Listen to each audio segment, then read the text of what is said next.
So they asked me to talk about just the importance of engaging in the city, and that's what I need right now. So it's good timing for me.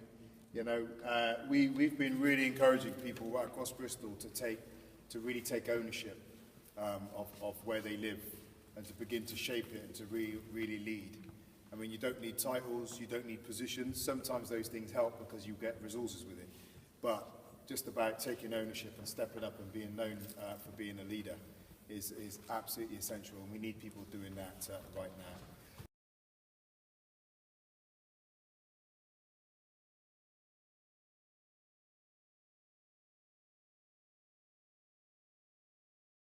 Make sure you write things down about what you're learning about yourself. Just take 10 minutes at the end of the day, just have a journal or something and write down the things you're learning, because you'll learn things about yourself as you go through these times, and particularly when you go out and start working with people that that are invaluable, that you can look back on. So you don't want to lose contact with those lessons as you go through life. I mean, in our city at the moment, I'll give you a sense of the context in which you're working, because this is the context in which I'm working, which is very real. So were any of you aware that just a few weeks ago, Bristol was named the best city in England to live in? Did you know this?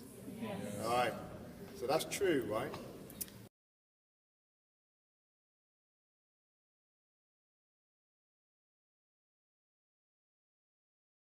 Bristol is, named the best city to live in.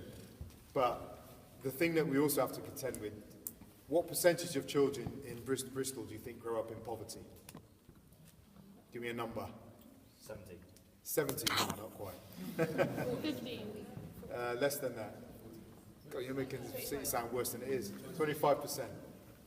1 in 4 children in Bristol grew up in poverty.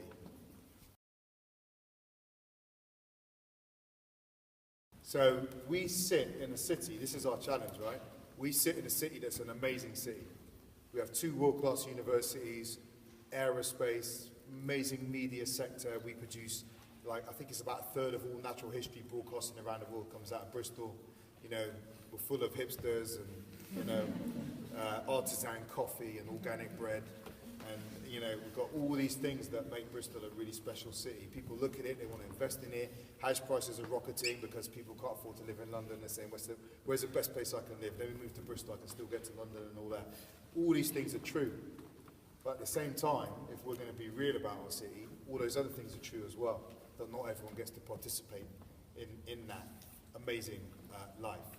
And that's what I'm trying to do, and that's what I would ask you to think about as you grow into your leadership, whether you're in Bristol or elsewhere. Never forget the people who are being left behind. And that's that, because there's no integrity in success, and there's no integrity in leadership if we forget the people who are least able to speak and are least able to make their voices heard.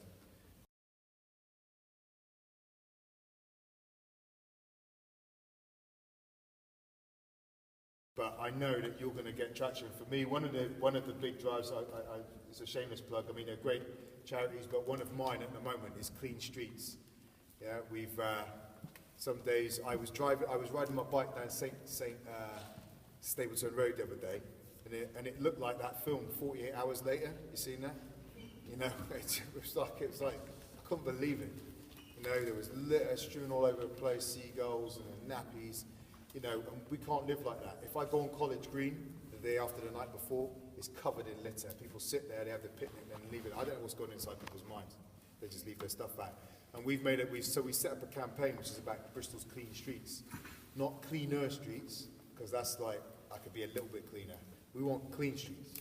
There's no reason we shouldn't be like Zurich or Tokyo, so that's a big campaign, and that's everything from litter to fly tipping.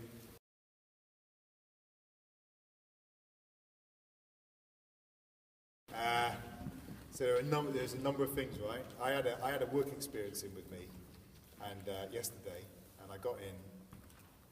I went to meet a representative from Taiwan. I came upstairs. I made a short video. I spent 10 minutes making a video for an event I can't be at, and then I met a mayor from Canada, and she was and to be honest, I was walking upstairs. I was saying, "What have I got to do next?"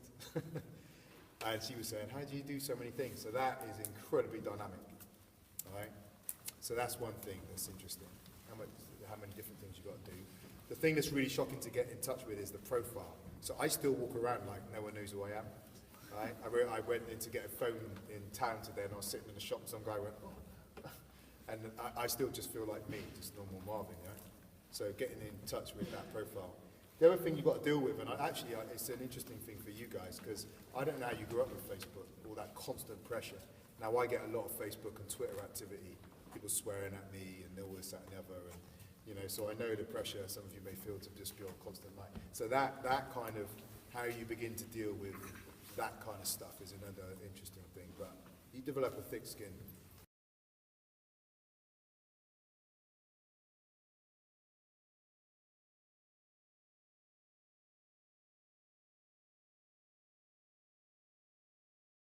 And I think the way I find my peace in being a mayor is saying that, and none of us are perfect, right? We'll all make mistakes.